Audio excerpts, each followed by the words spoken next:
Le mois de mai rime dans l'histoire avec révolution et manifestation. Il y a 40 ans, les jeunes particulièrement dénonçaient dans la rue les valeurs d'une société occidentale qu'ils jugeaient archaïques. En 1968, on manifestait à Paris, mais aussi à Genève, un sujet signé Damien Rossini. Alors, il ne faut pas oublier qu'on suit une période de croissance économique après la Deuxième Guerre mondiale qui a engendré la société de consommation, qui a engendré une société de plein emploi. Il y a eu aussi ce qu'on appelle le baby-boom, c'est-à-dire de plus en plus de jeunes. Et au fond, on continue, malgré tous ces changements économiques et sociaux, on continue à vivre dans une société extrêmement rigide, extrêmement traditionnelle.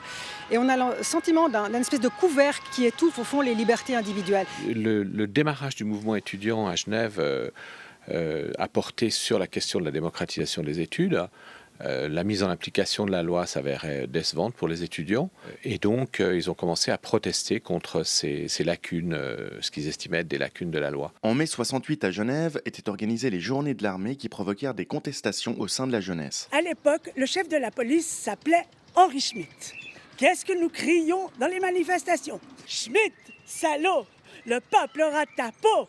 Schmitt, fripouille, le peuple aura tes...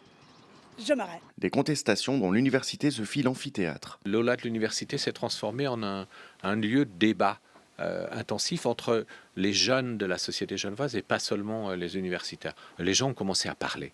Et à partir de là, je dirais qu'il y a des choses qui se sont ajoutées, des synergies qui se sont créées. Ici, il y avait un hôpital qui était désaffecté depuis plusieurs années, je ne sais plus, qui s'appelait l'hôpital du Prieuré. C'est la première fois qu'on entendait parler de squat.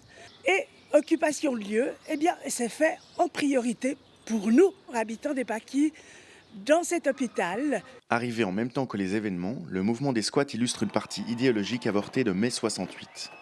D'autres nouveautés sont quant à elles restées comme des acquis. Le féminisme, l'émancipation de la femme en général, le droit à la tolérance, le droit à l'individualité, le droit à l'homosexualité par exemple, ce sont des choses qui étaient impensables, très difficilement pensables avant 1968.